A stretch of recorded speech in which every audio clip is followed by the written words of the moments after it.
The Project. Kuwait. Learn. Live.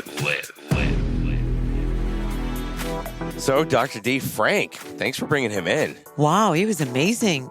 The experience, my God. What an amazing conversation. I Amazing. mean, from PTSD to AI to sociopaths, cults, terrorism. I mean, he's full of information and the experiences he had and how he was able to, describe PTSD or how he saw it or how he even been able to handle his own PTSD, nevertheless, the people he worked with. And he's a really great talker and explain things elaborately. I hope everyone enjoys this. If you've had PTSD, if you know anyone that has it, if you had anybody in the military, I mean, his experience is full of information. Enjoy it, have fun, and let us know what you think. And don't forget to leave us a rating or review on iTunes if you want to try and win a world-class limited edition t-shirt from the Project Kuwait. All this and more in today's episode. You're on. Hi, Frank. Hi, how are you? Good, how are you? Thank you. I'm fine, Good Doc. seeing you. Good seeing you as well. Well, so thank you for doing this podcast with us. That's my pleasure. I wanted you to introduce yourself, say what you do, and, we're going to just talk. Sure. My name's Frank Belonus. I'm the president and CEO of Falcon Desert International here in Kuwait. I'm also the vice chairman of the American Business Council in Kuwait. I'm also a 20-year veteran of the U.S. Army, where I used to do counter-narcotics, counter-terrorism, hostage rescue, all that kind of stuff. I also ran schools and wrote books and several other things while I was in the Army. And then once I retired from the Army, I was the chief of the counterinsurgency training team, working with the 26-country coalition for Iraq and Afghanistan. And then I became an advisor to Kuwait and worked with Kuwait with the National Guard, and then for a short period of time with Parliament, doing predominantly security and defense type stuff. But now I'm in the civilian business world. Yeah, that's a different experience. I guess the first thing I wanted to know, because you have experiences from the West and the East, can you tell us some of the differences that you've noticed with security the things that you could share? But I wonder, do you feel like people take your advice more here? Are they more serious here in Kuwait we're talking about? Actually, it's interesting. I think there's a lot of collaboration between the West and the East, first of all. So they're regularly communicating. I see many different countries rotating through a lot of these countries over here in the Middle East and working together. They have contractors from several different countries that help them out from the West as well, and vice versa. And so to me, everything, it's almost the same. When I was in America, I would recommend something, we'd discuss it, so on and so forth. And I see the same thing when I was working over here as well. So it's pretty much the same.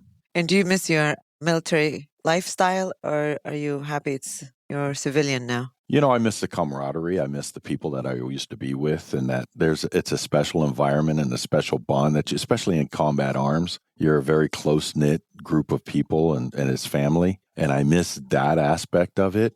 Sometimes I miss making a difference in certain things, especially when I was doing a lot of counterterrorism or helping people in certain areas and stuff like that. But no, when I transitioned out, that was it. I never intended to go back into the military sector. When I got out of the military, it fell out that way. I was asked to come back over here and work with coalition forces and to help them. So I said, okay. Well, I'm dying to find out some of your experience. And of course, Mahdi probably be interested more in artificial intelligence. I am more... I have a good psych question. I have a really good psych question for you. Sure. Because you worked with counterterrorism. And I don't know if you remember that movie with Schwarzenegger, and it was in the 90s, and there was a lot of psychological profiling going on of terrorists, and they pegged a certain age and a certain profile. And I've read this too. And I don't know if it's true or not, but I've read it several times that the profile of a terrorist is usually between the age of like 18 to 24. And then it's like after the age of 27, they kind of forget about you and you're not pegged as easily susceptible, if that's true or not.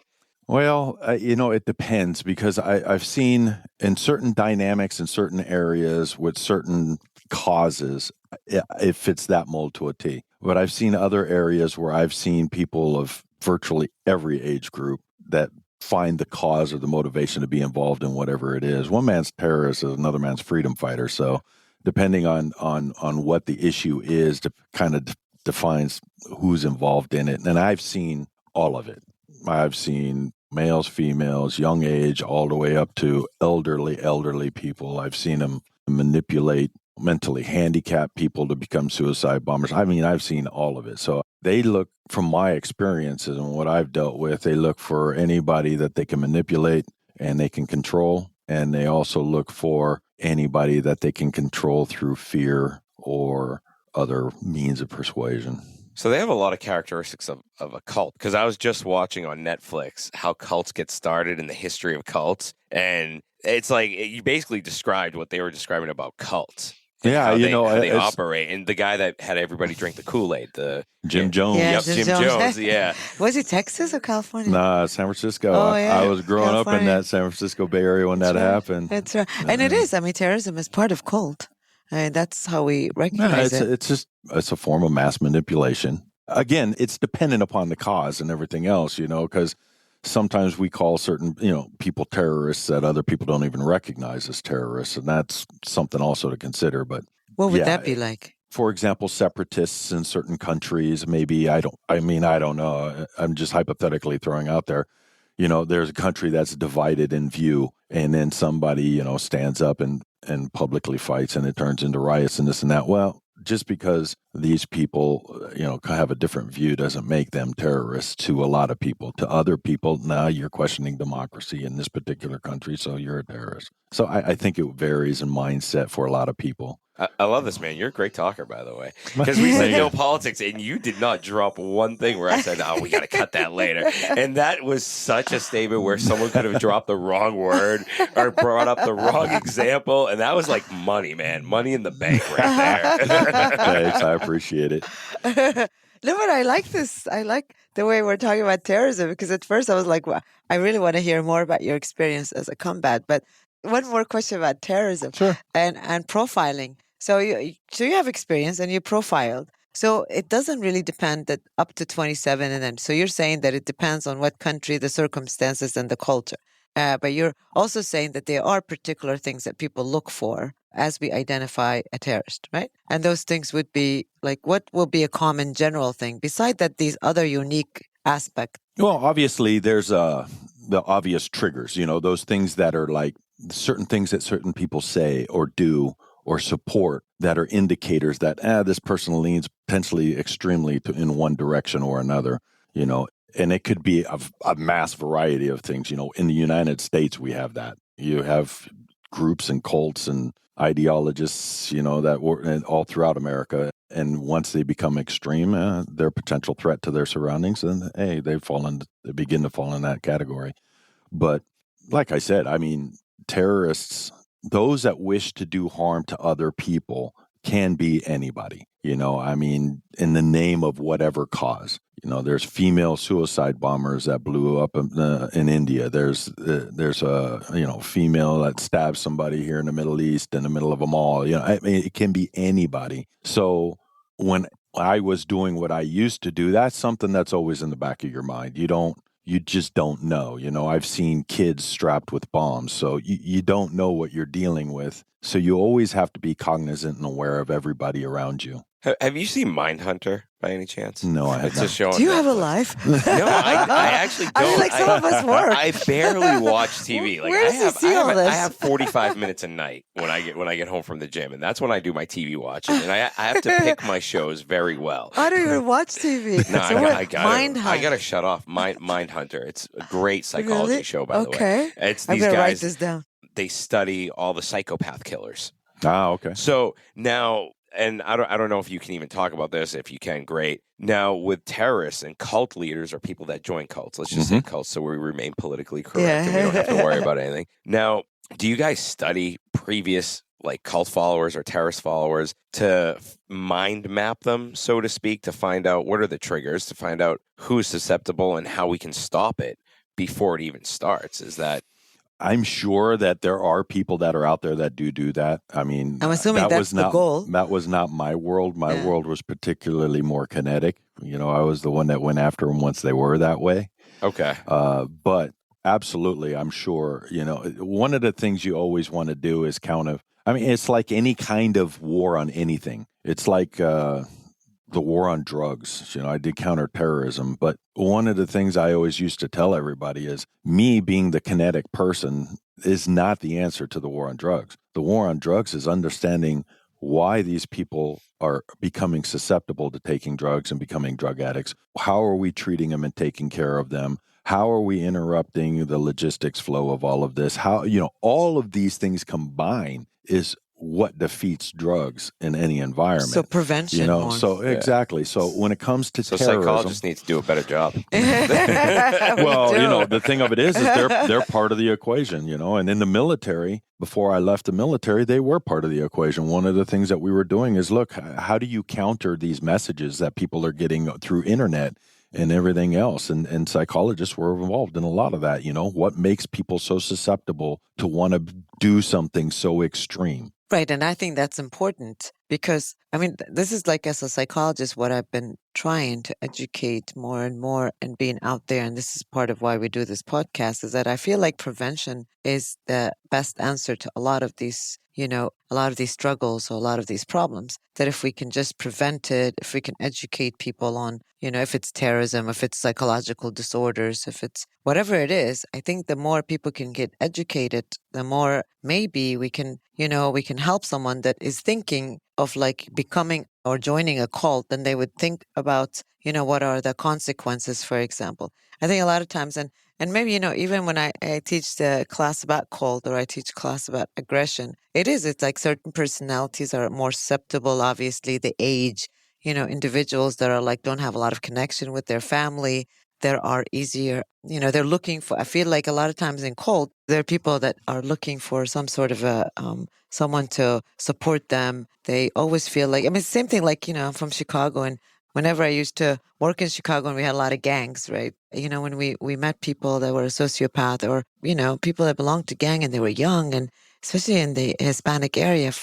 And then most of these kids like come from broken home, or economically they are from a very poor economic neighborhood, for example.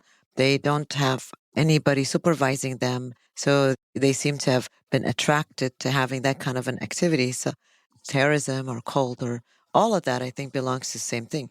So I'm sure that your experience of, studying this, that's probably, so prevention is a good thing. And I'm glad that in the military, they had psychologists that would also help you on profiling and, trying to find ways to prevent it. But then we were talking about sociopath and how you studied, identifying sociopath, what really drives these people. You want to talk a little bit about that? What drives people to be sociopath? Well, first of all, I'm not the expert, you are. But it was just something I studied on the side, but it was always something interesting fascinating. People. Yeah, it's like they have a mental disconnect, First of all, I will tell you, it's one thing to read about them. It's one thing to learn about them. But when you meet one in person, yep, it's a life-changing experience. Very true. I remember we captured one guy one time, and he was he was the executioner, the torturer and executioner, and you can see it in his eyes. There was just this disconnect. He had no emotion, no remorse, no nothing.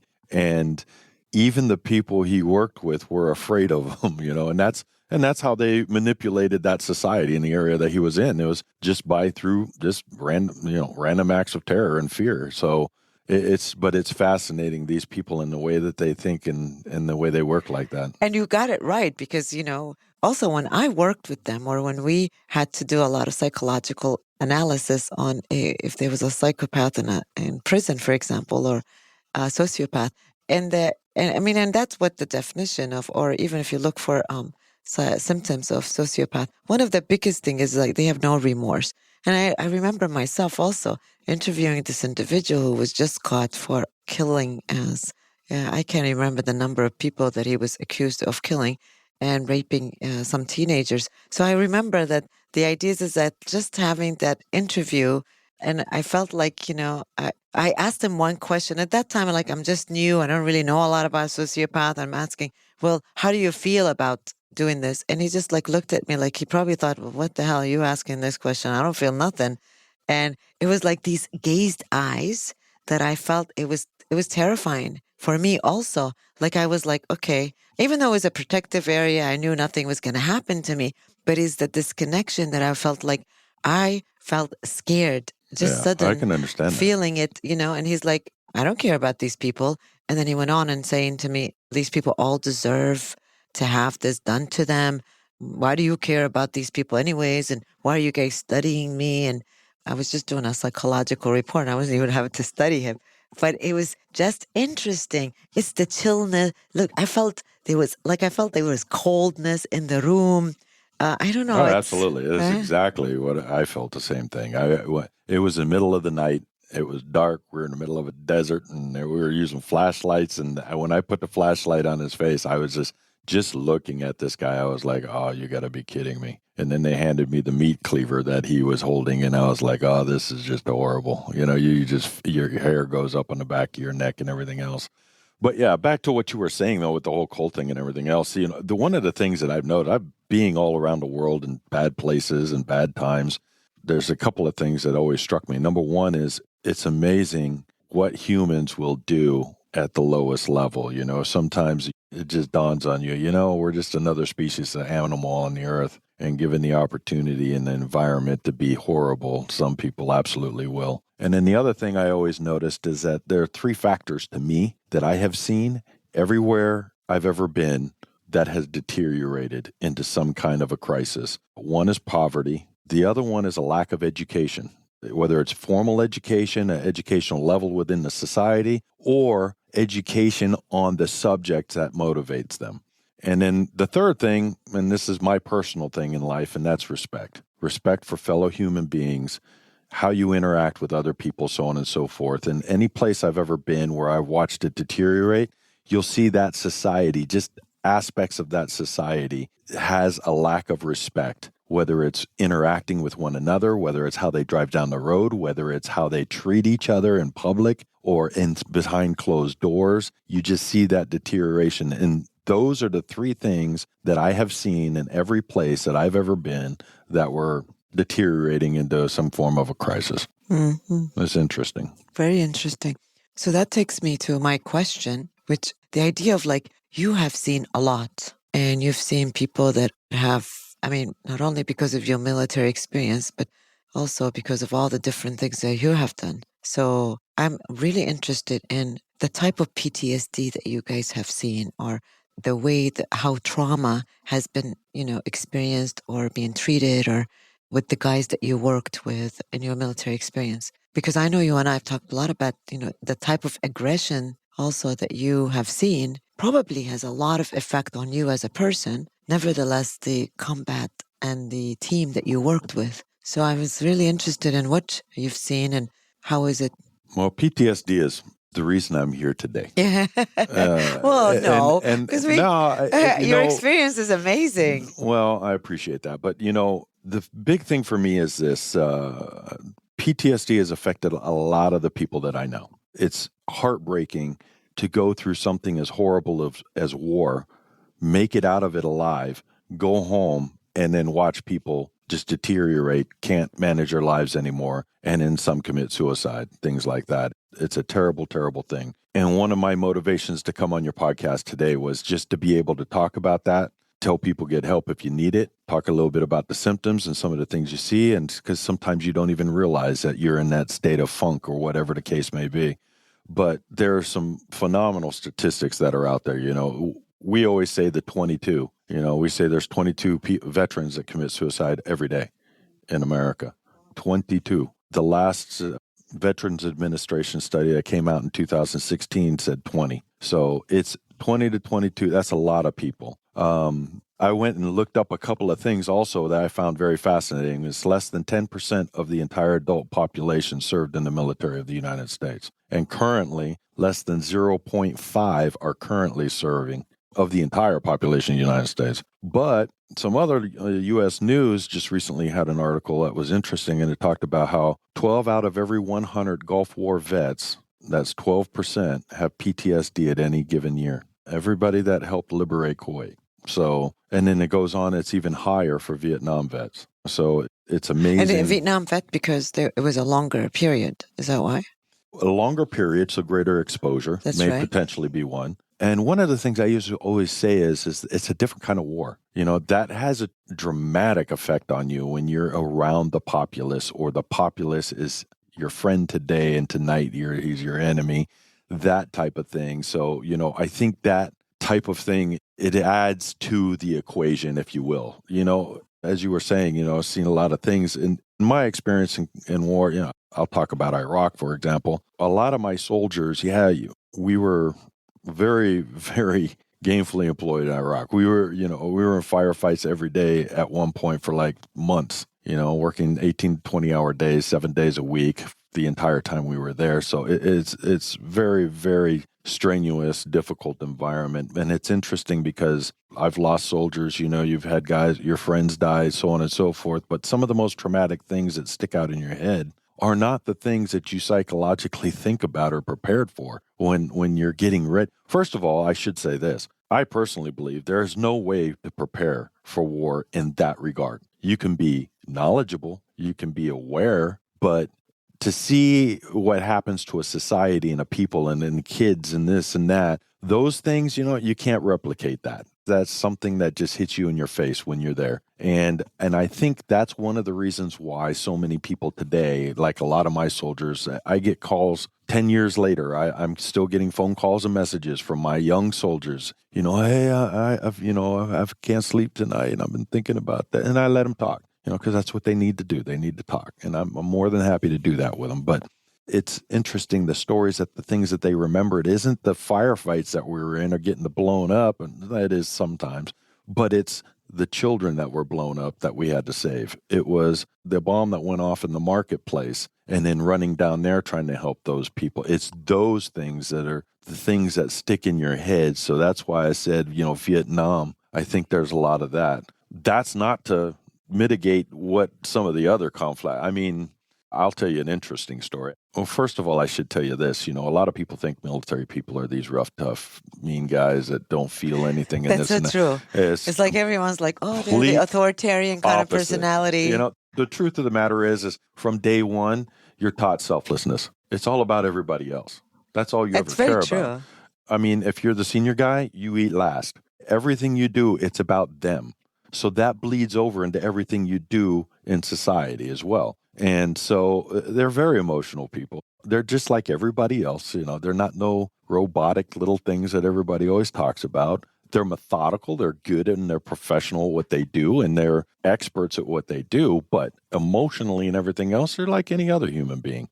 So I should start out by saying that, number one. Number two, I should also start out by saying my experience doesn't mean that's the experience of every American soldier and everything else. Me is me, and the way I think and the way I work is the way I work. But I will tell you a personal story is I lost one of my soldiers, the first one I lost in the last time I was in Iraq, and he was our youngest soldier. And it was just heartbreaking to me. I mean, crushing. He was a single father, little girl.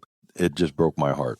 And after we did everything that we had to do to prepare to fly him out and everything else, I went back to my little room and I sat down, cried like a baby, wrote a letter to his mom. And I always felt it was very important to tell him exactly what really happened from right on the spot. So I did that for every single one of them. So anyhow, I was sitting there and I was doing that, and I sat back and I was just taking a deep breath and trying to collect myself. And I look over and I got some letters sitting on my table. Before I went to Iraq, a buddy of mine said, "Hey, my dad, he's a veteran and he would like to write you."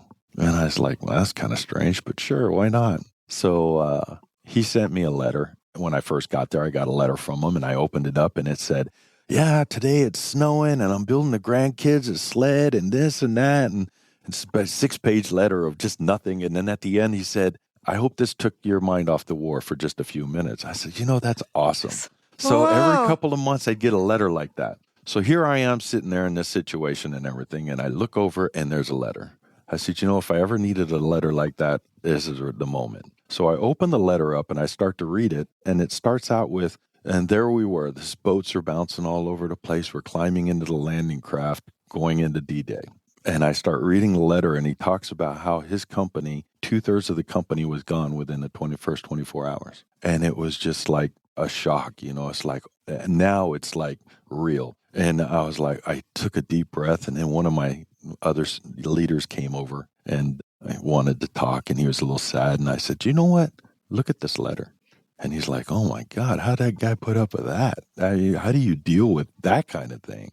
So, it's interesting. Everybody's affected differently. And like I said, not to mitigate any other past experience of anybody else, but it's very sad that people are going through all of these struggles and everything else, but it's a reality and it's something that needs to be addressed, and people need to recognize that it happens, and it doesn't happen the day you get back. Sometimes it happens 10 years later. When you go to war, Actually, PTSD doesn't have to be. A lot of times it's reported even 6 months, a year, 10 years after. yeah, absolutely. So nowadays we can diagnose it any time, really. Yeah. Well, when you go to war, first of all, I always tell everybody, when you go to war, you're changed, period. I don't care who you are.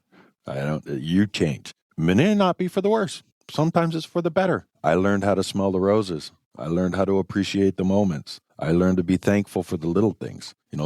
That's what it taught me right away. It taught me to say, I love you to the people I care about every day, not wait until later on and this and that, because life is fleeting. So there's a lot of benefits I got out of it. But just like everybody else, even I was affected by it. It's a weird world. You can be in a war for 9 months, 10 months, and then you fly over by helicopter onto an airfield. 24 hours later, you're getting picked up in a civilian airport, and you're driving down the road and you're just looking around. You're totally, you've been 20 hours a day fixated on not getting blown up. Now you're driving down the road in a car and you're driving and you see a bag on the side of the road. The first thing you do is you flinch. Even I did that.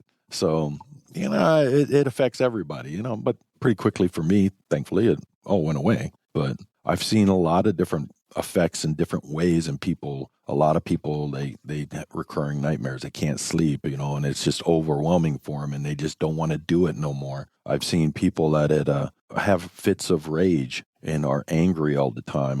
I know for a fact that when I first came back for the first few months, I know I was, it's hard to come back down again. You're so amped up and so wired and focused into what you're doing. It's hard to shift back into a chill, normal little lifestyle again. And in the back of your head, you're always thinking about those people that are still over there, your soldiers, your people, and you're worrying about them as well. So, yeah, it's interesting. And as far as military life goes. So I got a question. I mean, what are some of the symptoms to look for in people that we know, for instance? I mean, I had a bunch of buddies of mine that went to high school, and one of their teachers, and this is coming from my buddy's story, flipped his desk over thinking that people were throwing grenades at him, and he was a Vietnam vet. This was years ago. So, what can you look for? Or what can you see in family members and friends? I mean, especially in Kuwait, like my wife's father, he was taken as a POW. And during the Gulf War? During the Gulf War. And she told me stories. She's like, yeah, my dad, he always walks around the house every single night. He has trouble sleeping or whatever. And I've noticed it in family members that were here during the Gulf War, that they have major anger issues and they have major issues with being surprised and whatever. So, how can people kind of notice that? Because now we're getting older. As the Kuwaiti society is, now we're getting older. The generation that was in the Gulf War, they're probably seeing some of this stuff where you could be seeing in a family member and not know it. I'm glad you brought that up, because one of the things that I wanted to mention is, military, you think that, the military, they go through all of this, they do all of this.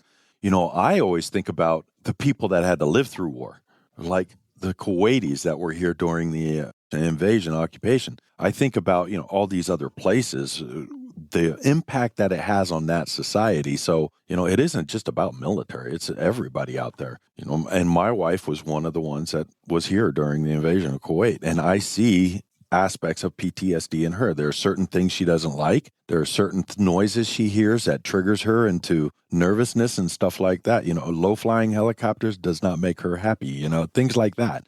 So when you look at a lot of that, there's flipping a desk over and over. That's just blatantly obvious sign. This is a person that's reliving a moment or something like that. But it doesn't have to be something. It can be as subtle as just an attitude change. All of a sudden their life cycle just changes. They become more introverted. They don't want to talk to anybody anymore. They're not sleeping well. They're just the basic things, One of the most critical parts, and I've always said that one of the most critical parts to all of this, to anybody going through any kind of traumatic experience, is the support system that's around them. That's true. And that support system is not just to help them, it's to recognize things in them. Because when you're going through that, quite frankly, I had no clue I was twitching away from bags in the road until somebody told me. And then I was like, oh, okay, I see it now. And then it went away. So sometimes you just need somebody to tell you, hey, look, your attitudes change. You seem to get aggressive more quickly. Little things like that. Sometimes you don't even see it yourself. No, it's true. And I think sometimes, because I also work with a lot of, being in Kuwait, and then we have a lot of veterans here that are coming back as contractors and just being back in this part of the world. So if they were, I do a lot of evaluation for them. So if they were in Iraq or, at that time, or maybe they did serve during the Gulf War. And it's very interesting because most all of them, have these symptoms, but they don't really realize that this is PTSD. And the only reason that they're in my office is because someone has told them, their wife, they usually have problems with their relationship. Like Right. some of them have had multiple marriages. And the thing is that a lot they'll say it's because, they're snappy, right? As you said, like a lot of times they'll be working long hours, especially here if they're a contract, they're working long hours, then they're coming home. They don't want to be bothered. And it's hard to have a partner because they want to come home and they just want to vegetate, watching TV. They don't want any noise. They don't want any conversation. And anyone's partner is probably going to think that, she's home all day waiting for the conversation. The other thing I've noticed here is that they don't want to have any relationship outside. For example, friends relationship or going out or having fun or, their best thing is to go to work, come back, and I just want to eat. I don't want to be bothered. So the trust issue becomes such a big thing. Yeah, it affects a lot of aspects of your life in that regard. It Absolutely. does. And it's like if you don't trust, if you can't hang out with people. So that's probably one of the things is that they do have bad relationship because other people do not understand. I remember one guy said to me, and it was so real, I was like, I don't know what I asked him. And he's like, we are in war. We hear noises all the time. We're seeing people killing. And he was in one of those team that goes back and makes sure that everything is done. I don't know what you guys call them. But so he was like, he has a team of 5. They go to make sure everything's done. He's like, we go back. Our job is mainly to see a lot of people. Obviously, this is what you do. They're dead. And he's like, so we come back. We're bombarded. He's like, when I go back home, he's like, I don't understand. People become piddly to me. I remember him saying that. He's like, people are talking about a bill. So he served, he went back, he was going home. When he was home, and then he came back again here. He said, when I went home, I don't want to deal with anyone because it's for him to talk about what do you want to eat? I didn't pay my bill. Like these simple things that we do every day in our life that we think about. To him, he felt like they were useless. They were conversations he didn't want to get into because what he's seen a lot. So his idea of, it's traumatic, like it's not trauma if I can't pay a bill that is like whatever to him. That's like senseless. So he said that people didn't understand me. I go there and I can't relate to anyone because everyone's relating at one level, which is that normal level that we should be relating. And he needed someone to understand his experience, which is beyond anyone else's comprehension. I've seen that several times. As a matter of fact, that's another one of those things I had to adjust to. The fact that your picture didn't come out very good on your Instagram is absolutely irrelevant to me. It's not The worth selfie. the things that people stress about and everything else is just mind-blowing to me. But then I have to bring myself back down and go, you know what? There's a reason why, but yeah, I've seen that a lot. I've seen people sit there and they're ticking at a whole different level. That's right. And everything around them seems mediocre or you're nitpicking and it's irrelevant stuff. That's and right. why are we even wasting our time talking That's about right. this? How does this affect the world? How does it affect what's going on bad places? If it ain't that, it ain't important. I've seen that kind of attitude. But the thing of it is that's just yet another indicator. If your brain is functioning at that level and you can't come down and function at a normal societal level, well, then clearly it's time to go talk to somebody. Right. So he had a hypersensitivity. And it's true, but then the problem is that everyone else around him, this particular person, he's like, everyone around me felt like I was minimizing their experience. But he is minimizing their experience because in his mind, it's like, why is everyone making a big deal about this stress. This is not a stress. Go see what I have done. Go see the stress that other countries. Go see the killing and the death, Yeah. So the idea is that that's why he could relate to people. And that's why most of the time, the support system that he thought he had, most of them kind of gave up on him because they couldn't relate to him anymore. So this understanding, this hypervigilant, this I can't sleep, nightmare, and not having someone to really talk to you that understands your experience, it's very, very hard. And it does, and PTSD doesn't have to be with war. I mean, it's just this summer I saw Be a someone traffic accident. No, and or plane crashes, for example, exactly. or major car crashes, for example, traumatic death, like if you had a couple of people dying at the same time and in a sudden, short period of time, exactly. Yeah. To me, I think one of the most critical aspects to all of this has always been the same thing. It's the same thing when it comes to relationships. It's the same thing when it comes to dealing with issues. It always boils down to communication. And well, we all have room for improvement in communication. But when it comes to relationships, the support networks that are around you, so on and so forth, it's all about communication. Now, you don't have to be able to talk to them. But they don't communicate. People are suffering with PTSD. One of their thing is they don't communicate. Which is one of the reasons why they get stuck in that loop. That's right. One of the reasons why it's so important for them to seek help. One of the reasons why they end up feeling like they're all alone in the world and there's no hope anymore and they want to end it all and they're just tired of it all, and which is so sad to me. There is hope. And they are at risk of hope. Killing themselves. And they're high risk. Well, I could never relate to this before, but then I knew somebody who had a terminal illness and that was suffering. And I was talking to them on a regular basis, and they were one of the toughest persons I ever met in my life, just so strong as a human being. And it was so shocking to have them look me in the eyes and say, Frank, I'm tired. I'm done. I don't want to do this no more. And it just hits home, And it's the same thing with these people I go through periods of insomnia, but I've done that all my life. I did that as a kid. So, I know me, but I can't imagine living your life continuously unable to sleep or on minimal sleep, even though you're dying to sleep, you just want it so bad.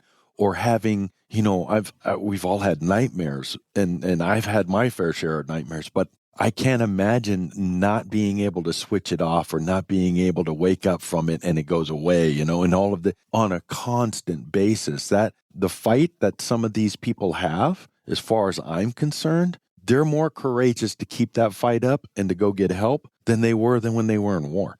So I think it's amazing what people are going through and how they're handling it and fighting through it, and not giving up on it. But I see why there's 22 people a day that die from suicide. It's because they just get tired of it and they can't find the right help. They can't find somebody that understands them, that can hear them, so on and so forth. Once again, the reason I'm here is because I want them to know there are people out there.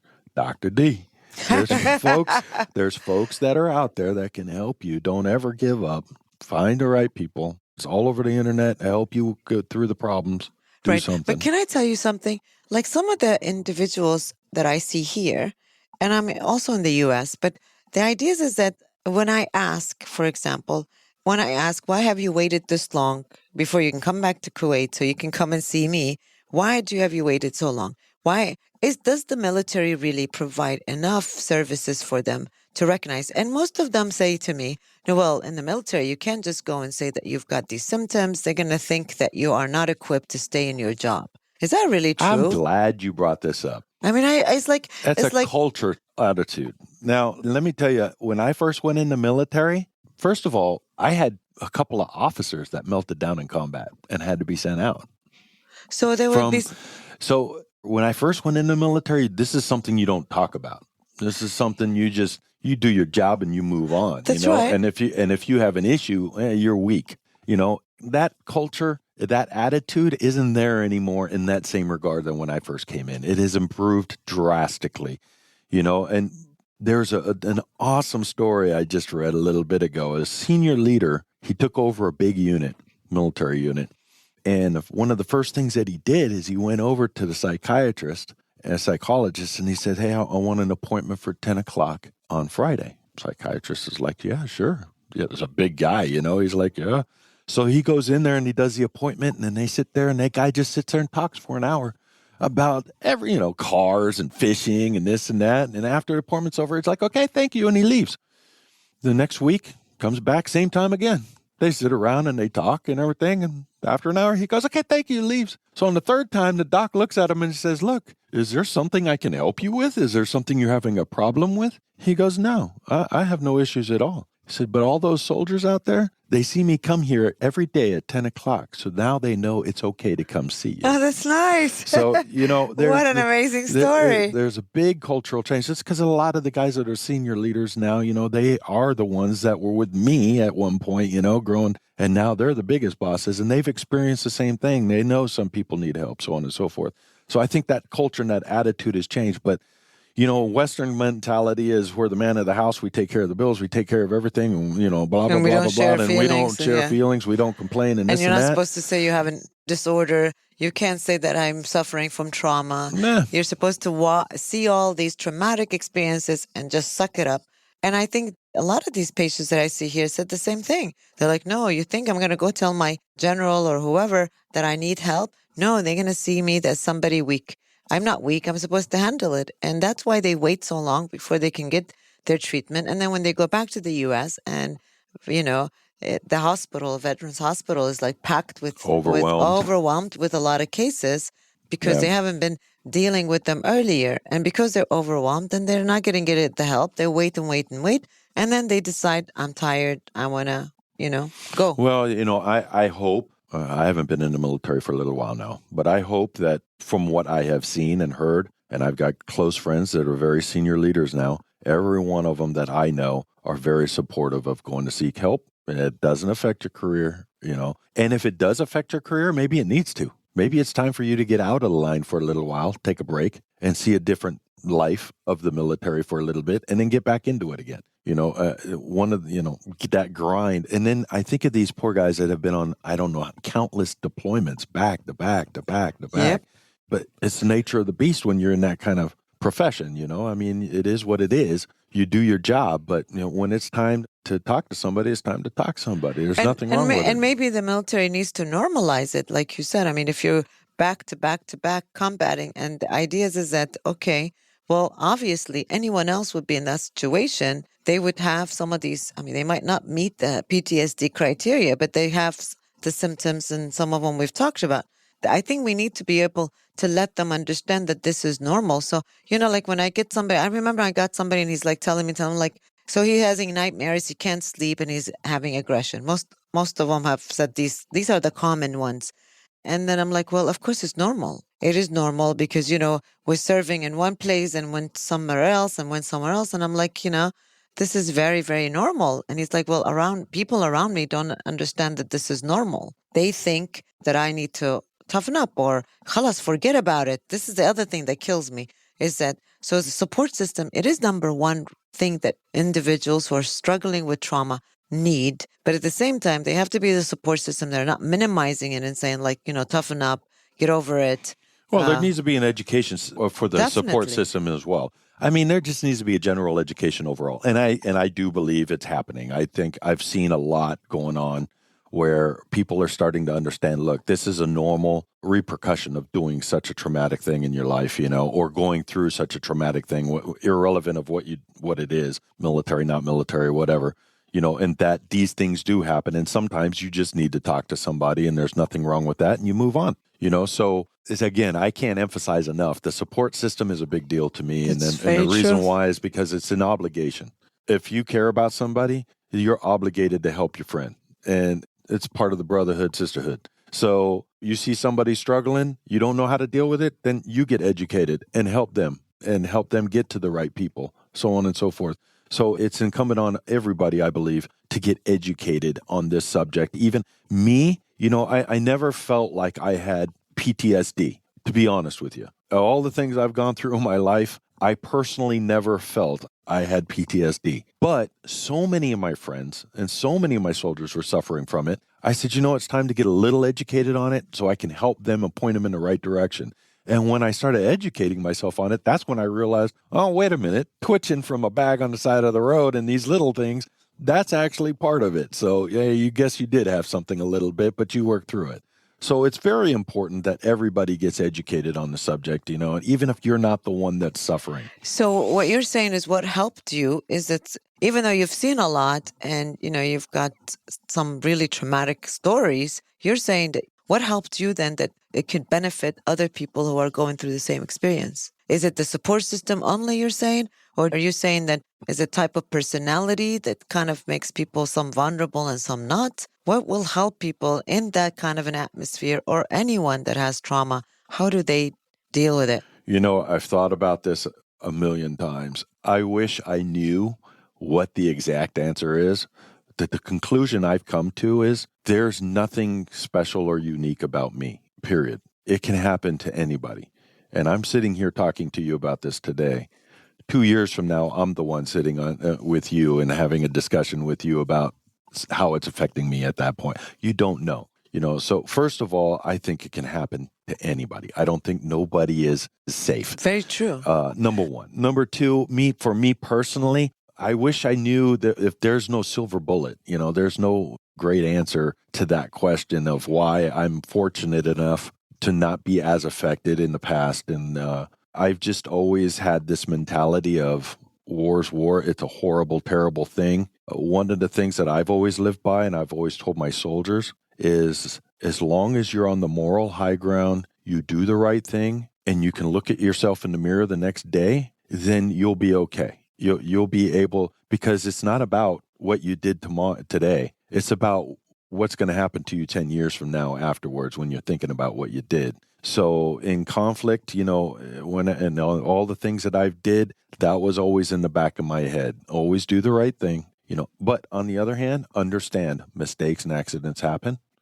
That's war. There's no way things go flying around and all that lead and there's no mistake that's going to happen. It's war. But understanding that you did everything humanly possible to prevent that. One of my biggest pet peeves has always been the idea of harming an innocent person personally. The idea of that just used to horrify me and throughout my entire military career. When you're on the radio dropping bombs or you're shooting out there, that's one of the things that me personally was one of my pet peeves. And thank goodness, as far as I'm aware of, I've never had any case of that. But that's an aspect of that. And I think because of that mentality and understanding that war's war, and when it's done, it's done. When it's over, leave it there, Try to leave it there and come home and recognize where you're at now. Appreciate the fact that you are alive. Live your life for those that no longer can. They don't want you to be miserable and unhappy. They want you to be happy and enjoy life. So I make sure that every year I toast them, try to live a happy, good life, not just for myself, but for all of my friends that couldn't be here anymore. So it's kind of my attitude.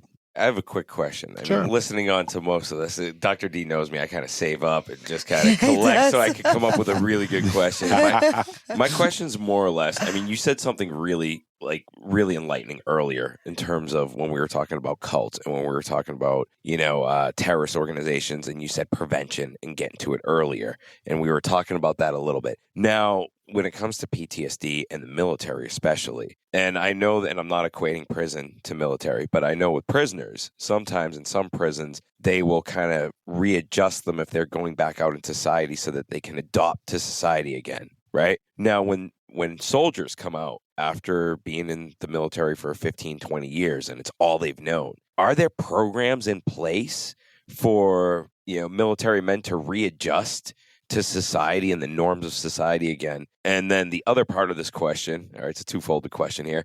What is some of the new research that is out there in terms of treating PTSD? I've read articles about MDMA has been being experimented with the oversight of psychologists and psychiatrists. I've read that CBD is now being used. I've read that medical marijuana is now being used. So what's your opinion on some of this? Well, on the first part of the question, the transitional phase for me was rather interesting because when I retired, I was just like, okay, you're done. And you got to go through a physical and a medical and this and that. And then you got to talk to a psychologist. I said, okay. We're so important. No problem. You two better remember that. It was just, yeah. So I said, sure. But just like Dr. D said, they're so overwhelmed that they had to send me out to a civilian psychiatrist. See, yes. And they need to do that, actually. And so that was an interesting experience because they gave her a questionnaire. And, have you ever seen a dead person? Just this bland exactly. questionnaire. Like, I just came from war. How could I have not seen a dead person? And so they give you and so I sat down, and the appointment was for 30 minutes. And I walked in, I sat down, and she said, I'll be honest with you, I have never, ever done this with a military person or done this in this capacity before. I said, yeah, no problem. I'm happy to, anybody that knows me knows I'm a very honest, very to the point kind of guy. I don't, I have nothing to hide in my life. I'm a very open book. So I said, hey, ask me anything and it's no big deal. So she goes through the questionnaire and asks me a few questions. And the next thing I know, she's almost in tears. I said, are you okay? And she's like, I've never heard such horrible things in my life. I was like, well, it's okay. Don't worry about it. I'll be fine. And then she's like, do you mind if we talk some more? I said, yeah, no problem. So she canceled the rest of her appointments. And we sat there for a few more hours and just talked about, how do you deal with it and all this kind of stuff. But the interesting thing was that was it. That was it for me. Now, obviously, that was some time ago. So there was no readjustment, no all right, how to get a job, no on the other interviews, that's very important. I'm talking just the psychological. Now, on the other side of the house, they have a transitional program. So there is. There is a transitional program, and it's actually, I know for a fact, it's improved since even back when I knew it. I've seen some of the improvements, and it's amazing. They help you write resumes and start understanding more of the civilian terminology. They've done a lot better in the recent years and improved in that regard. So the interesting ones are the ones that like you do an enlistment and you choose not to re-enlist. And then the next thing you know, you're just out. Now you can go use those services and everything else, but a lot of them just leave. Because I met some homeless people in the States. Yeah.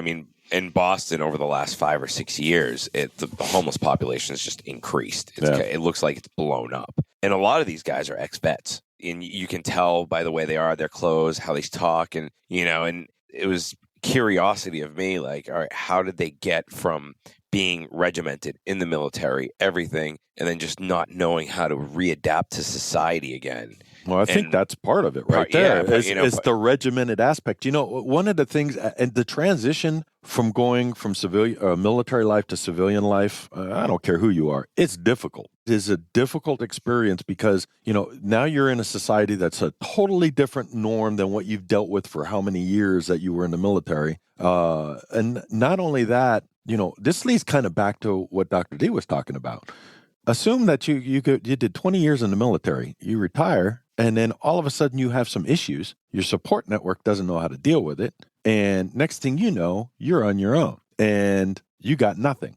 The only place to go is down. There's very few systems in place. In a lot of cases for somebody that ends up losing everything in a divorce and this and that. And all of a sudden you're just sitting there and you're like, what just happened to me? And you got that anger built up in you. So now those that can help you they can't because you're already, and you just, next thing you know, you're on the street. So God forbid drugs gets involved, alcohol gets involved or something like that, which is an easy thing to turn to when you're in that kind of state of depression or whatever the case may be. So, and it is difficult when you can't find a job and all this other stuff. You slip into this depressive state and you automatically start reaching out towards those other things. And, and being in the military, it gave them a routine, it gave them consistency, and it gave them what we were talking about earlier in the cult or the gangs. It gives you a sense of family. Yeah, absolutely. A sense of family, but also a sense of security, as odd as that sounds. You get this sense of security because you have an infrastructure in place. If you're married, they'll provide a house. If not, they're going to give you a little extra money so you can go find an apartment somewhere. There's that, this system and you know how to work within that system. It's a merit-based system. You do good, you move up. It doesn't matter what background you came from, what anything, it doesn't matter. If you perform well, you move up. And so when you get into the civilian world, that ain't always the case. Sometimes if you ain't got the right sheepskin, if you ain't got this, you ain't got that, you ain't getting but to a certain level. So that is extremely impacting on a lot of the veterans when they slide into the civilian sector. Because, they do. They in the military of 20, besides the benefit that they will get, which is for some people is not a lot, and then they go back, to go back to the civilian life. I can only imagine if it was me, it'd be very difficult to have that kind of a lifestyle, to come back and to be able to deal with your symptoms of trauma and also to get a regular job. And now you're starting fresh. I mean, you've been in the military. How many times have you said, my soldiers were my family, or they were people I look after? I mean, look at the terminology, our family, our people, my team, that sense. So sometimes I feel like for these soldiers, they retire or they're finished. And I feel like sometimes maybe it wasn't a good idea for them to finish. Well, the psychological aspect of that, I call it the once a warrior king. At one point in my life, I was in charge of millions and millions of dollars worth of equipment, and the lives of the nation's sons and daughters were in my hands to make sure that they came back home or were properly trained and capable to be able to do what they needed to be doing with the highest level of success, to be able to come home. All of that enormous amount of pressure. And then tomorrow I'm selling cars, and there's your sense of accomplishment and achievement and all of that is just gone. It's shattered. It was, there's a great book, I think it was called Once a Warrior King, where this guy ran a Montagnard army, an entire army in Vietnam. And he was the head king in charge, and the next day he came back home and can't even get a job. So, the psychological impact of all of this is just overwhelming. It's very true. Very true. So what about the second part with the new research that's coming out? Because that fascinates me that they're using MDMA, they're using CBD, they're using medical marijuana. Because psilocybin is also being used. Yeah, that's also being used. And yeah, I'm a geek, Dr. D. I see that. I do read a lot of... I have to look up this I stuff. know, some of the stuff is I shouldn't even be reading it. I just stumble upon it. And it's more or less from the fitness industry too. Right. Because a lot of fitness freaks are experimenting with this stuff in completely the wrong way. If you're in fitness, this is a medical thing, in my opinion, that should be used medically. And they go on enlightening journeys, so to speak, when it's just the reality is they just probably want to go have a good weekend. Whereas medically now they're experimenting with this because they did find out that it does release certain neural pathways that kind of alter the chemicals in the brain so that they can deal with the anxiety, the depression, and everything. And is that something that's on the forefront of military research right now? Well, first of all, I know the military is on the forefront of research in many, many different things. And I wouldn't be remotely surprised if this isn't one of them. And the military, I have to hand it to them. I'm shocked every time I read certain things. I used to work when I was doing one of my jobs, I was like one of the experts for my career field. So I'd get a call every once in a while. We used to call it Directorate of Force Development. And they would have some new gadget or something. Would this work for your career field, for what you do? And then they would consider that, whether or not they would. And I was shocked at the stuff that they were just playing with and researching with and developing, things that haven't even hit the civilian market to this day. So I would not be remotely surprised if they weren't researching or involved in that as well. But obviously, I'm just like you. I stumble across things and I read about things. Some of my guys tell me, hey, I'm trying this out and it's working for me. And I just go by what I've read and known. So I really don't have any statistics, any numbers in that regard for you. Okay. But I have heard from a couple of different places that some of those things are working because the previous, I guess, ideology of pharmaceutical I think it was approach. A 60% recovery rate with MDMA in one of the articles that I read, which is phenomenal. It is phenomenal. And we're talking 0.7 grams, the minimal amount, with the aid of a psychologist and a psychiatrist. I want to reiterate that it's like a full medical team that is involved with people that are suffering from PTSD, anxiety, and so forth. So when they're giving them, they're not dropping acid to go to a party or a rave. They're in a medical facility and everything's being monitored. Right. So, it's a high success rate. And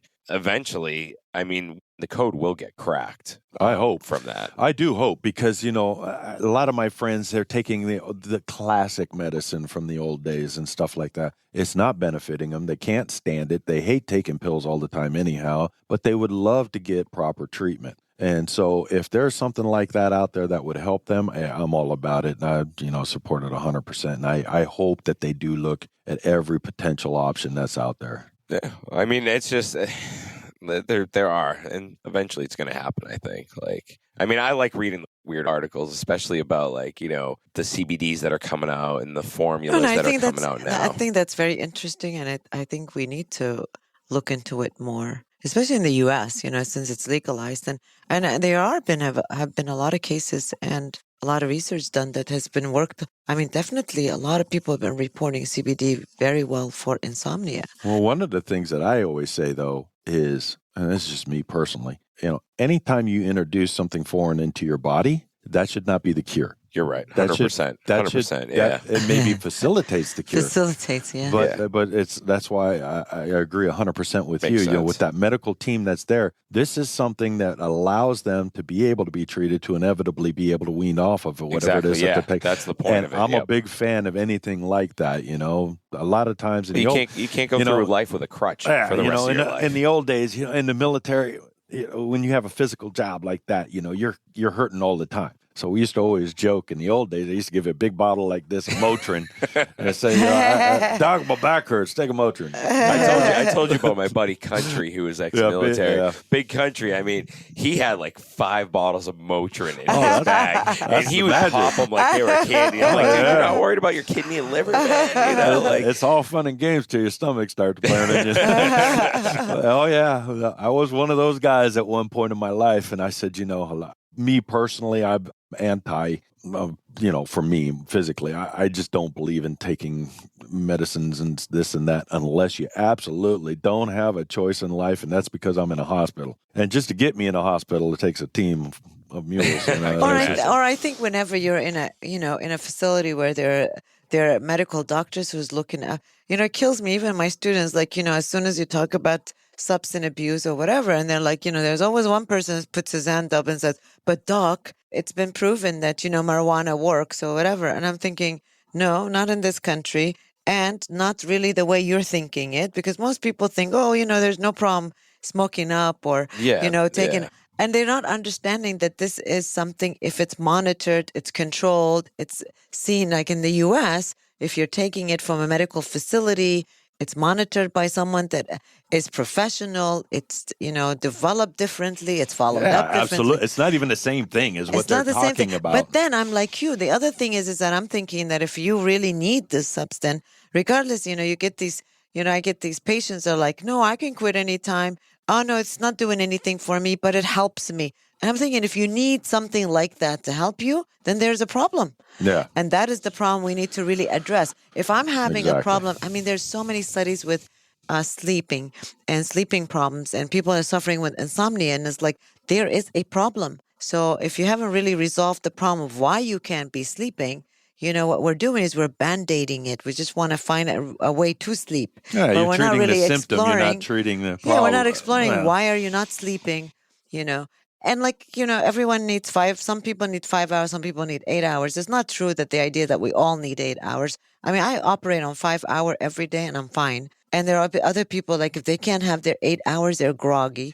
So it really depends. There's I resemble that remark. Yeah. So to me, I feel like, but if I can't sleep, I need to figure out what it is. So it's not, so if it's PTSD or if it's whatever, something's on your mind, if it's not mirrors that are keeping you from not sleeping, I think you need to really talk about it. And like we said earlier, is that individuals who are suffering from PTSD don't like to talk. And they repress a lot of their feelings, especially military men who are been told to do and not talk. You're not in the military, so you can talk. You're there to you have a job to get done. And so to get them to the idea of speaking about how they're feeling, I think is very important. Well, it's a different world today, too. There are so many, even in the civilian sector, there's ways to get help. Even if you're scared to death that it's going to affect your career, then find another avenues, because there's so many different avenues that are out there today. You can call 1-800 phone numbers all day long and be able to talk to a professional. There's so many tools that are out there. But the most important thing is get help. Yeah, that's true. I agree. Don't let it get to the point to where now you can't get help, or it's too late for you, or it's going to take you forever to get it straight. I don't know. I wish I could just tell the whole world, look, it is what it is. Face it. Go deal with it. It's like everything else. We in the military, you deal with things. You have some catastrophic event happen. You take a deep breath and you circle the wagons and you move forward. And you put your pride away. It's the same thing as why I've been constantly letting people know, like, when I get somebody that has been a veteran and has had these symptoms and he's waited 5 years before he can come to my office, the idea is that because there's pride, rarely do they not know that what's happening to them. They know what's happening to them. Maybe they don't call it PTSD, even though there's a lot more awareness with PTSD in the military environment. But you'll ask them, why'd you wait for 5 years? Oh, because I thought I can handle it. I'm toughing it up. I thought people that come to see you are crazy. The idea is that if we can just get over this pride and the stigma, more and more people, and like you said, I was impressed in the U.S. More and more in the U.S. we have all these programs, Get Help, or a therapist on the go, or whatever. All of these things that they're doing to make sure that people, if you're worried about sitting in the office with me, and then that might make you feel like you really need help, then get on the phone, like you said. I was impressed with a lot of the Veterans Hospital we have in Chicago. They do have that one services now where you can, go. You don't need to come in if you're just coming for some support. They have these support groups that doesn't even have a psychologist in there, where they're just, several of them sitting there talking about their experiences. These are things that people should utilize. Why not? I find it interesting that, as a combat arms guy, I would sit with anybody that was a good shooter and show me a new technique. You got another technique? Show me what you got. Let's see how it works out. Oh, hand to hand. You got a new way to fight? No problem. We'll bring in an expert from every different type of discipline out there. Hey, mental health, I got it. I'll take care of it on my own. Really? Why not sit down? Okay, take care of it on your own, but why don't you do it with an expert? That's the thing. So yeah, it's very true. A lot of people think they could self-diagnose themselves and self-fix themselves, but in reality, if we don't learn from people better than us, we're never going to move forward. And I say this in sports. If I've been a baseball player my whole life, and I have learned from the best players, and I've learned from the beginners in the game. Absolutely. Because you can always pick something up from somebody. Absolutely. Just because you're a seasoned professional doesn't mean you're the best. And you're ignorant and cocky, in my opinion, if you think you are the best and you're the end-all be-all. To me, that's a fundamental of leadership. If you can't listen to the lowest ranking person as much as you listen to the highest ranking person, well, first of all, that's a level of respect thing. I treat the janitor the same way I treat anybody else, but the other side of the house is my life has been saved by a private. More than once. Yeah, more than once. Yep. So when he's got an idea, I listen. So, like you said, you can learn from everybody. And if somebody's an expert at it, who better to learn from? Well, thank you so much for being here. Oh, my pleasure. Amazing experience. You wanted to talk about AI. Oh yeah, that's right. Yeah, I didn't want to keep you guys going. See, he likes this conversation. I'm assuming. Artificial intelligence, all right? Is this the way of the future to fight wars? Yes, Look, no, maybe. I gotta ask the ET question. Because, you see so many kids that are gamers now. Yeah. And life is about gaming. And Fortnite, whatever the hell these kids are playing now. Yeah. It's a different level of gaming. And when you see what's going on with drone technology right now, and we stay away from politics, so I'm not going to bring up any names or any countries or anything at all. But when you see drone technology, hell, about a month ago, a guy was arrested for using a drone to try and drop a bomb on his ex-girlfriend. Oh, This is a true story. Look it up serious? online. Yeah. Oh, my God. So, crazy. Do you see a future where humans aren't fighting anymore? Where it's, technology, robots, planes, whatever? Well, I'm trying to remember who it was, but what was it, Stephen Hawking? I think one of his last things he said is, hey, don't keep going down the AI road. Scary. Yeah. It is scary. Facebook invented two computers and they had to unplug it because they started creating their own code. Yeah, right. See? I think that AI has validity. Absolutely. But it's never going to replace humans. I don't think. Well, here's the thing. The bottom line is this. You don't own dirt until you're standing on it. Yep. So if the dirt's if the dirt's owned by a bunch of computers and a bunch of robots, well, they're the ones that own it, not you. What about Terminator? Then we're all in trouble. And they own the dirt, not you. Remember, it was the humans ducking in holes in Terminator. So, I'm going to a conference here in a few days just to discuss simulations and all of these types of things. And one of the things is AI and virtual reality and all of these aspects to training and so on and so forth. And I see an enormous amount of validity in it. I see it in the fact of forecasting potential hotspots in the world and using simulated systems to be able to do that. AI will play a large part in that. I see AI as a large part of being able to develop adaptive, agile soldiers and leaders, or even law enforcement or whoever it is that uses some of these training systems and tools. So I think it's very, very important. Do I see somebody's driving that drone? Yeah, that's true. And even in some of the emerging concepts that I've seen lately where you have a platform, whether it's aviation, sea, whatever, and it coughs up a bunch of just drones that go out and do things, whether it's, reconnoitering, so on and so forth, it's still going back, feeding to a human, and it's that human that's driving that train. So I don't think anytime really soon. I believe that there are going to be robotic tanks and stuff out there? It's already on the way, without a doubt. Do I believe are drones a threat? Drones are a major threat in the world today. And governments all over the world are trying to figure out how to deal with this. You want to interrupt the signals. You want to interrupt, kinetically. Problem with kinetics is what goes up must come down. And when you're sitting in an urban environment, you don't want to be throwing bullets into the sky or lasers, when airplanes are flying by. So it's a big issue right now. Look at, I was watching that Dubai airport TV show one time. And the episode I watched, they happened to have a drone and shut down the entire airport. So it's costing the world millions. But, drones are not new either. They've been around for a long time. And there's been numerous incidents over the years when it comes.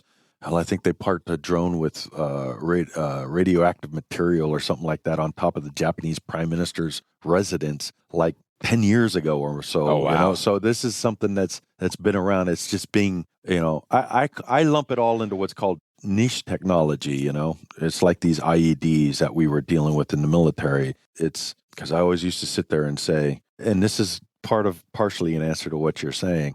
I used to give lectures about what was going on like in Iraq and Afghanistan and everything. I always tell everybody all the time, I was like, think about this. The United States arguably is the most powerful military in the world with the most sophisticated equipment. And we got these multi-million dollar tanks that can shoot miles, that can see things miles, and got jet engines running them and everything else. Yet a guy with an AK-47 has been holding them off for years. Why? How? Niche technology. They turn around and look components from Radio Shack. Next thing you know, you found a way to defeat or they suck you into an urban environment where that type of equipment doesn't work very well, and they capitalize on it. And I think in the future, you're going to see that same thing. You're going to see, okay, you throw your robotics out there, we're going to pull it into an environment where it ain't going to be able to function as well, depending on who's on what side. So I got one more crazy question. Sure. Sorry, Dr. D, I know. But it's like, I got to ask these questions. What about bionic soldiers? I mean, like superhumans. This is true. No, but this is true. No, superhumans that they are breeding superhuman soldiers and using technology like bionic, suits or something. And I read this. Half of it you never know because half of it comes out from crazy people. Well, this sounds like it's coming from a crazy like the person. Area 51 stuff. But reality says if you see it in the movie, sometimes it's on its way. And well, I think you look at it from. I personally look at it from two different perspectives. Number one, let's look at the human aspect. Today the conditioning and the level that you physically are at in the military in certain types of organizations is amazing. You're running less sub 10-minute 2 miles, and you got this enormous amount of strength and endurance. Do you think they substitute with external factors? I know some people do on an individual level, but I'm saying from an organizational perspective, do you think militaries will start using not PEDs? I mean, let's not say steroids because it's not going to be steroids. I mean, they would use something. I think everything's been tried already. I know, they probably that, but they'd probably use something a lot stronger. I'm talking like Hulk-type technology. Well, the problem with that is that it's, combat isn't about a sprint, it's an endurance. It's a long race, So when you turn around and you start pumping stuff into a human body, that tends to ping them for a little while. Yeah. And then they plop back down again and they crash. Yep. So it isn't about that. It's about building the best physical conditioning that you could have to function in that rough environment. And I think and today, people like you that are experts physically in physical fitness and conditioning that didn't exist in, 30 years ago. Yeah. And I'm by no means an expert, by the way. I don't think I talked to you for a little bit. To me, you are. So, I appreciate that. But when you start taking a look at, all these tools that are out nowadays and everything else that can hone a human body to this outstanding performance peak, we're breaking world records every year in all of these different. Why? Well, that is bleeding over into the guy. These are professionals. This is what we did for a living. So it's on you to be at your peak performance. So on the human side of the house, I think that level will continue to go up. And there will be these teams, especially in specialist units, where they are just in phenomenal physical shape. Now, with that side, now over to the other side that you're talking about when it comes to things like robotics and stuff like that already exists. So we are going to see bionic soldiers where they can jump 50 without a feet doubt. That's amazing. 50 feet in the air and all of that, maybe. But, I'm talking about like some G.I. Joe shit. Yeah. Well, the things that I'm reading about and seeing now that are popping up, you got, clothes that have take a look right now at these people that are walking now that have polio and these things that they weren't able to walk. Yep. Well, you integrate that into your clothing, strap it onto a soldier. Now his, 100-pound backpack that used to hurt my back all the time is like 20 pounds to him. So now he's carrying 200 pounds. Yeah. So and not only that, just the equipment that they're carrying now is just, the way they've designed and everything else. When I first came in, it was ripping my shoulders and I could only carry this much weight. When I left, the equipment was allowing me to carry 3 times more than I normally did. So, yeah, I think that we are getting to the point that there will be robotic type assistance in a sense, not only in a physical form as in maybe integrated in your uniforms, to support, joints, so on and so forth, and lifting capabilities and all of that. Well, you already see it. You see it in sports. You see it in sports performance with like the shorts, the pants, the Tom Brady pajamas where you sleep and it like enhances your sleep. We had a performance expert on last week, and her and her husband were talking about, HRV. I used HRV, heart rate variability. You measure it in the morning and it tells you if you're, ready for the day and what your peak fitness level is for that day so that you can train accordingly. I used to do that and I stopped doing it. And because my fitness level's gone downhill the past 2 weeks, I started doing it again just to see and measure my body. And then they were talking about visual techniques and all this crazy stuff that I haven't even heard of that's just being practiced at a higher level. So that's why I asked about military, because if it's in professional sports, guaranteed it's probably at a different level when it comes to the military and what they're doing nowadays. The military gets its crack at the first technology that comes out there a lot of times. Even if it's a civilian technology, it's no surprise when somebody invents something and somebody from the military is knocking on their door and saying, "Hey, we got to bring you back on. I got to bring you back on. We got to bring you back on. I want to talk to you more about the physical fitness side of things and maybe get into the leadership of coaching and coaching from a fitness perspective and how it translates to all sports and acts of life, basically. Psychological. Believe it or not, one of the biggest keys to all of that is psychological performance. Now, we'll come back. I like one your day, view on leadership too. I'd love to have you talking about leadership. No, I'll be happy to.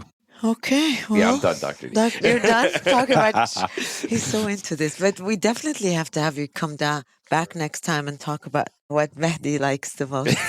Technology, Hey, interaction. I stayed quiet for 45 minutes. So, we finished the psychology part of it, and then you'll come back and fulfill his dreams with all these questions. But thank you so much for being here. Absolutely, my pleasure. We loved having you, loved having your experience. And definitely we'll have you on again and again. I think you could be a regular. I like your voice. Yeah, you got a great voice. Yeah, you have a great voice, actually. Amazing. So we'll... my soldiers didn't think so when I used to yell at them all the time. Well, thank you. No, my pleasure. Thank you all very much. It's been a wonderful experience. Thanks for listening to this episode. If you enjoyed it, please head over to iTunes to subscribe, rate, and leave a review. You can also find us on Instagram at The Project Kuwait. Thank you, and join us next time.